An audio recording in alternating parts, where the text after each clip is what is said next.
भोंज दिसोम रे सिमुड़िया मेनते मिट्टंग अतु ताहें लेना। ओना अतु रे ताहें लेनाय चंद्रमोहन मेनते मिट्टंग चासी। चासबास कते गे आक्वा परिवार दो अडी नापाय रेगे चलुक कान ताहेन। आदिन दो बारिया होपनरा किन ताहें लेना, पिंकी और नमिता। नमिता दो चंद्रमोहनी मारांग एरारिनी होपनरा।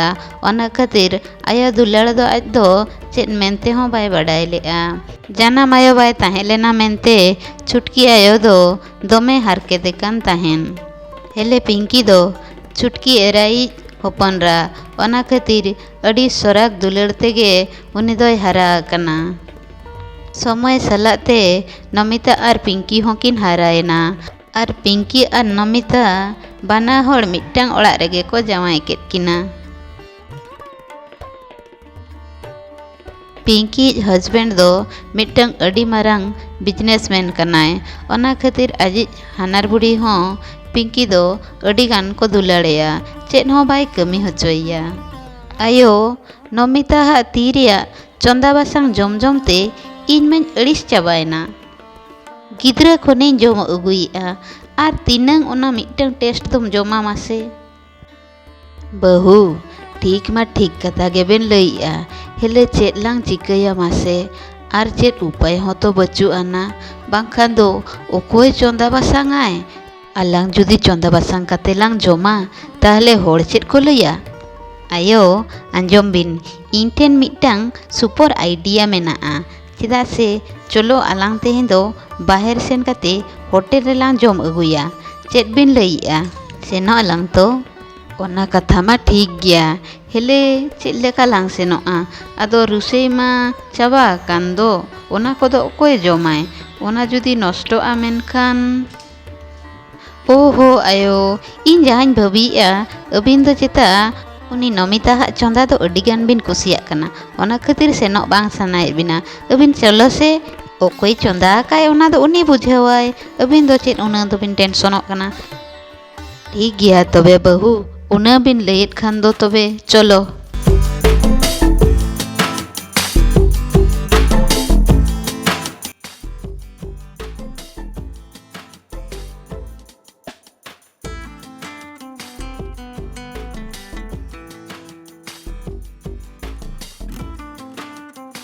आयो ओका सेन रे मेना बिना?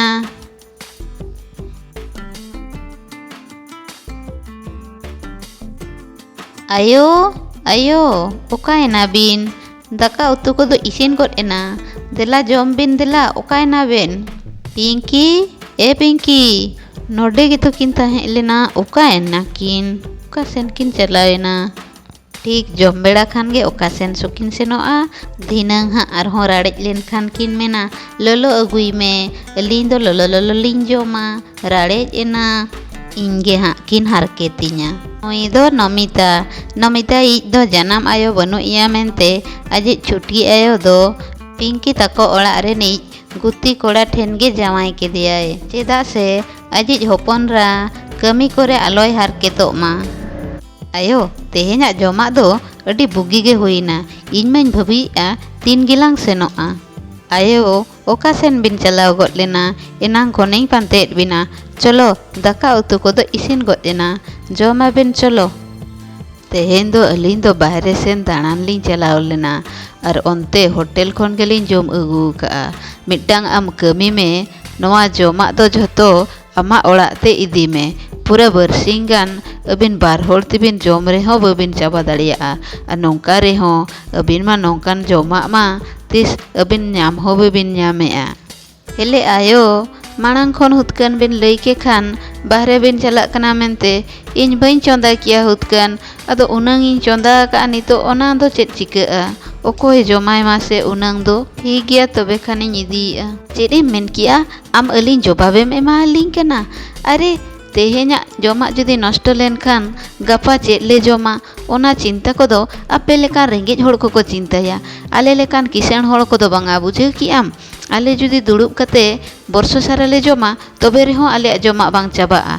बुझे कि आम आलेया दया रे अबिन दो नित थरिज बांचाव कते मेना बिना, बांखान तीस रे सो बिन गोज एना हुतकन रेंगेज तेगे। ओकारे ले जमा ओका लेका ले जमा ओना कथा आम आलेम चेद आले कना। पिंकिया कथा आंजम कते नमिता मनरे कष्टय बुझाव रेहों आर चेद ए चिकायाय। चुपचाप मेदा जरो कते नमिता ओंडे खने चलावेना। मिद दिन नमिता और पिंकी बना होड़गे जन्म ओड़ाग तेकिन चलाव लेना। आयो हों पिंकी दो अड़ी नापाय के दुलाड़ केदेयाय, अड़ी नापाय के व्यवहार केदेयाय और नमिता दो जेमन आजिज ओकोय हों बांग कनाय, मोचा रेहों बाय कुली लेदेया। एंते रेहों नमिता चेद हों बाय मेना। बरसिंग पोरे बना होड़गे रुवाड़ोग किन ओडोकेना।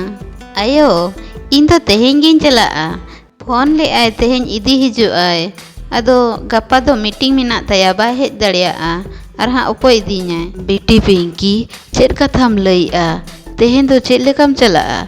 आम बाबा परा मामो ओड़ाग सेने चलाव कनाय और हजुग हजुग ते आज हों अयुबोग आय। हजुग जोखन जिल को अगु तरायाय, अदो हाँ गप्पा जम कतेम सेनोआ। फोनाय मे तेहेñ दो आलोय हिजुग मा, गप्पा हिजुग माय इदी, बांखान दो हाँ इñिñ इदी होटो कामा। ठीक गया यो तबे आम उन्नंगे मेनेट खान दो तबे गपाñ सेनोआ। फोनाय खानाñ हाँ तेहेñ दो आलोय हिजुग मा। मेनखान आयो इन दो तेहेñ गिñ सेनोआ, फोन ले आए मेनेट ताहेने हानारिñ बुढ़ी रुवाग रुवाग कनाय, अदो इन बई सेन लेनखान हाँ चोंदा बासांग ते हारकेतोग आय। खराब आलम भाबी आयो, इन दो तेहेñ गिñ सेनोआ, बाबा हेज लेनखान हाँ लयाय मे। अरे नमिता आम दो ओकोय मनाएद मे मासे, सेनोग सानाएद मे खान दो सेनोग मेसे। इन मा इñिज होपनरा पिंकिñ मनाए कान ताहेन, अदो नोंका रेहों आबिज मुरुक जावाय मा आम इदी मा बाय हिजुआ, आम तेगे हाँ एम सेनोआ, सेनोग मे दु। होय नमिता आयो तो ठीक कथा गे लईआय, अमिज उनी गुती कोड़ा जावाय दो डंगरी चुप्पी बगियाय तबे तो आम इदी हिजुग आय। आम तेगे हाँ एम सेनोआ तबे बेस गया, नितोग गे सेनोग मे और सेन काते हों ओंडे उनी बुढ़ी केज सेबाय मे। इन दो उना मारांग बिजनेसमैनिज बहु कनाñ, इन दो चेद ओना कमी कोñ कमिया? कुली खान दो मेता को मे आजाग कमी मेनाआ। आयो इन दो मिद दिन दो बांगा आरहों मिद सप्ताह होñ ताहेन गया। ठीक गया बेटी, नोआ दो आमा ओड़ाग गे भाबी मे, तीनांग दिन ताहें सनाएद मेया उनांग दिन गे ताहेन मे, नोडे दो ओकोय आम दो चेद ए मेता आमाय।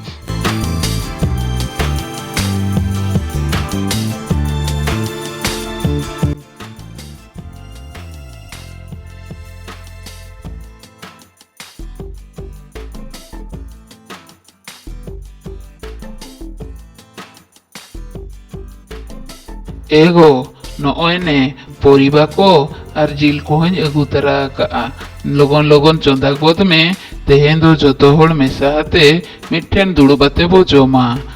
और नमिता दो ओकायना भीतिर सेन रे मेनाया चंदा बासांगे आय से चेद दो ताहले नोआ को इदियाय मे। नमिता दो चलावेनाय, उनी दो इñाग कथाय आंजोमा तबे तो मेताय कनाñ आम बाबाय हेज लेनगे, उनी दो इñाग कथाय आंजोमा तबे तो आयो मेनते मा तेहेñ हरी बाय भाबी किदिñा, इñाग कथा दो चेदाय आंजोमा। बार बारिñ मेताय कना आलम सेनोआ, एनते रेहोंय चलावेना।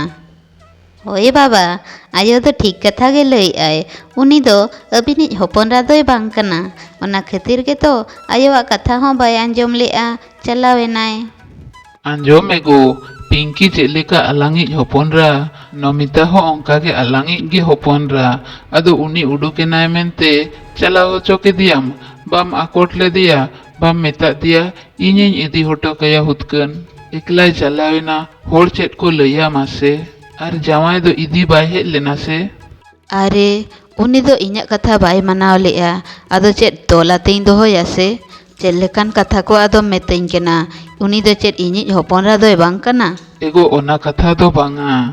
पिंकी आम दो तिसेम सेनोआ? बाबा इñिñ आंजोम किया हानार बुढ़ी रुवाग कनाय, अदो उनी बेस लेन गे तारपोरिñ सेनोआ, नितो दो बई सेनोआ, अदो उनी ओकोय जतनेयाय? उनाग मारांग ओड़ाग रेन बहु काते अदो इन दो ओंकानाग कोñ कमिया?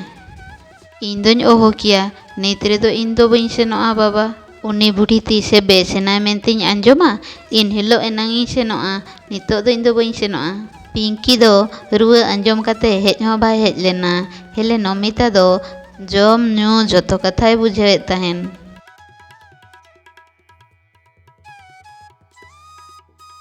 हेलो हेलो बहू तीस कोते बिन हेजुग कना इन दोमें रुआग कना अदो लगन धारा ᱧᱚᱜ कज बिन हेज लेन खान बेस कोआ हुतकन अदो नोडे एकलाते नमिता हो चेदे कमियाय गापा कोते बिन हेज लेन खान बांग गानोआ आयो और बरसिंग पोरे मिटंग गातिया बापला ओड़ा मेना तया बापला ओड़ा जुदी बइन चलावा मेनखान उनी गाते हाँ खरापे भाबियाय इनिन भाबिया बापला ओड़ा चाबा लेनगे आदो हाँ इन चलाआ हेलो आयो नेटवर्क बाय नामेआ चेतान होते हेलो बहू आंजोमेआ बिन आंजोम मा ठीक गे आंजोमोग कान ताहेन आदो नेटवर्क बनु मेन के आय बहू इन सलाए नोंकाया मेनते इन दो तीसों बइन भाबी लेआ तीनंग बेसिंग भाबी कान ताहेन इन्या रुआ कथा आंजोम कते हो गातेया बापला ओड़ा सेनोग सानाय कना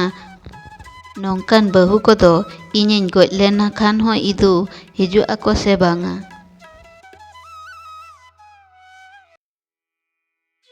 आयो ने जम बिन जम हुई लेनखान हाँ आरहो रान को बिन जमेआ होला खन दो तेहेन बेस ᱧᱚᱜ बिन बुझाइआ तो बांखान दो इनिन मेनेत ताहेन हॉस्पिटल सेन बो सेनोआ बेस डॉक्टर बो देखावाया नमिता इन दो इका कइñ मे इन दो आम अडिगान बड़िज कथा कोई लई काग मेया एनते रेहो आम ओना कथा को हिड़िñ कते इन ओना एम जतनिñ कना इका कइñ मे बहू इन दो अडिगान बड़िज कथा कोई लई काग मेया ओना कोदो हिड़िñ काग मे आयो भाबी कते गे इन दो ओना कथा को इका कइñ मे तेहेñ खन दो आमगे इñेज बहू दो उनी पिंकी दो बांग किछि दिन परे पिंकी ओड़ाते हेज सेटेरेनाय मेनखान आदो हानार बुढ़ी हो पिंकी दो उना माणा लेका दो बेस बाय नाम केदिया आदो नमिता गे आजिज होपनरा लेकाय नेल केदिया अकिन नेलते पिंकी मने मने दो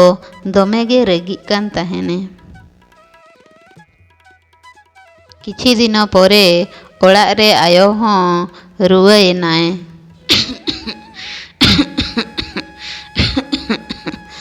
ओहो नोआ रुआते नोंकाñ बुझाइआ इदु आदो बेसोआñ से बांगा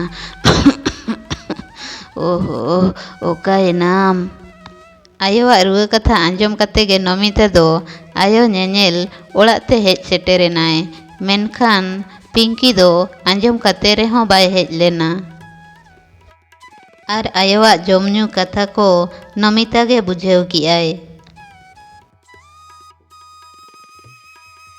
हेलो बिटी पिंकी ओड़ा सेन कई दाणानेम हेज लेनखान गान कोआ इन दोमे रुआग कना इदुतार गुजु अइसेñ बांचाआ आदो ñeñelem हेज लेनखान कई गान कोआ हुतकन गापा कोतेम हजुआ आयो आंजोम मे इन दो बइन सेनो दाड़ेयाआ आमाम बाडाय गिया इन उना मारांग ओड़ा रेन बहू कनाñ आदो उना मारांग ओड़ा ताले तिनांग कमी मेनाआ आदो आम हो चेद लेकाम रुआ गोदोग कना मासे रान को अगु कते जम मे आदो इन ओड़ा सेन कते दो चेद इन चिकाया इन दो बइन सेन दाड़ेयाआ जहायन गेपे आर आलम फोन बड़ाña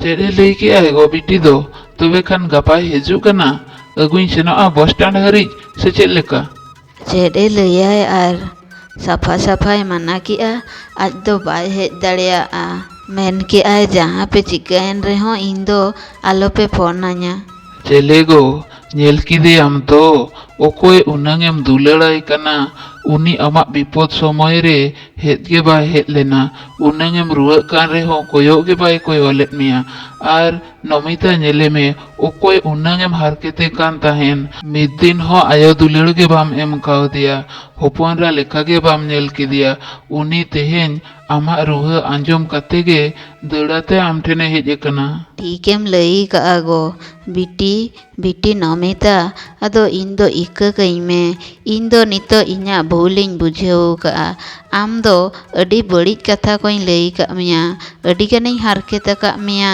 इका कइñ मे बिटी ओंका आलम लई आयो इन सुरे इñिज आयो ñाम केदिया आदो इन दो चेद हो दरकार बांगा हुडिंग खनगे इñा कुकुमु ताहें लेना आयो बाबा बाना होड़ इन सावते किन ताहेना आर तेहेñ ओना इñा स्वप्न पूरणेना कथाñ एमाम कना बिटी तेहेñ खन दो नोआ दुख तिसों आम सुरते बाय हेज दाड़ेयागा।